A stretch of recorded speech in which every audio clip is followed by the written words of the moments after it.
وهر بەڵایەک و مصیبەتێکش دێتە سەر هەرێکێکی ئێمەدا چاک بزانین ئەندازەی بەڵاکە چەنێ بێ ئەندازەی سەبرەکەش بەرامبەرێتی ئیمانداران مسلمانان. پێغەمبەر گیانە فەرمی عەلەیهی الصلاة والسلام وإن الصبر يأتي من الله على قدر البلاء. کاتی خوا بەڵایەک ئەداتە سەر مرۆڤێکە مصیبەتێ ڕووی لێەکە لە هەمان کاتە خوای گەورە سەبر و ئارامی بەرامبەر ئەو قەدەرە و کە ناردوێتی بۆ مرۆڤە بەڵاو مصیبەتە وەکێکوان یەکسانن. تەماشاکە ئەگە پیاوێک منداڵێکی جوان کە پەروەردە ئەکا لەژێر دەستی ئادەمرێ ئەگە خوا سەبری نەداتێ ناژی لە دوایە و هەموو مصیبەتەکانی ترش باش بزانین هەر ئێمە تووشی مصیبەت نهاتوین و نەزانین ئێمە تووشی هەر ئێمە تووشی مصیبەت هاتوین. چونکە ئینسانی ایماندار بزانێت دنیا وایە کۆمەڵی خەڵک لەوەی لە دنیادا ئاسوودە بن هەتا قیامەت و دڵیان خۆش بێ کۆمەڵێکیش دڵیان خۆش نەبێ. هەشمانە مدەیەک دڵیان خۆشە ئاسوودەن بەختەوەرن مدەیەکی تر عەکسەکەیەتی یان بەعەکسە.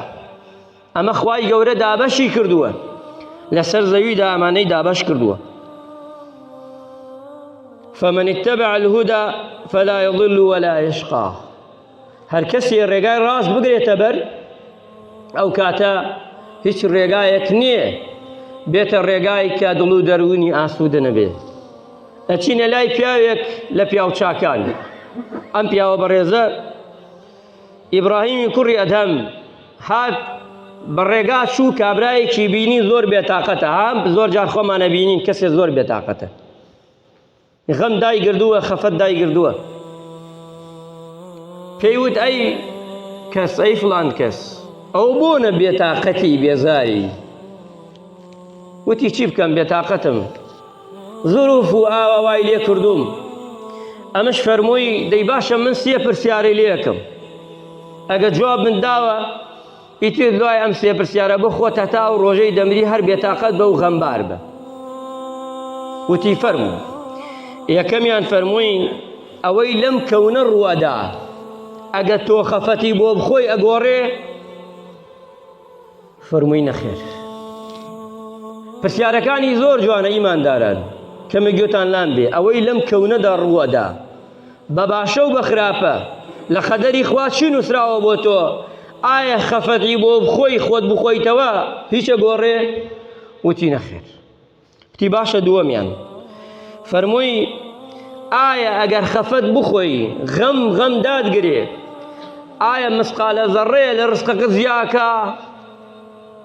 فەرمووی نەخێر. ئەیوتی کەمەکە؟ فەرمووی نەخێر. تی باشە سێهەمیان پێی فەرموو ئایا ئەگە خەفەت بخۆی ئەجەلەکەت کورتەکە یان زیادەکە؟ فەرمووی نەخێر. وتی ئەی بۆچی خەفەتە خۆی؟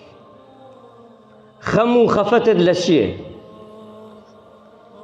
ئەبێ ئینسان ئەم قیسەیە لەگەڵ ئەم پیاوە وتی وازی لێ بێنە غەم وازی لێ بێنە. ئێستا زۆرینەمان ئێمە خەم و خەفەت نەخۆشی خستوین یابی. بۆیە فەرمووی ئەم پیاوە بەڕێزە فەرمووی چاک بزانە قەولەکەی ئیمامی عەلی ڕەزا و ڕەحمەتی خوای لێبێ هاوردەوە بۆی فەرمووی چاک بزانە ئەوەی کەوا ئیمام عەلیە فەرمێ ئەوەی جوندی خوا بێ لەسەر زەویدا کامەیە؟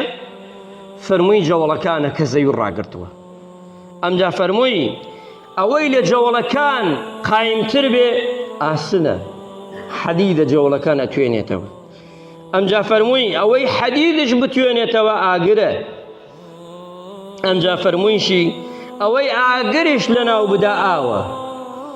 ئەمجا فەرمووی ئاوش ئەگە تەماشاکەین هەوا دێ و دەیبا.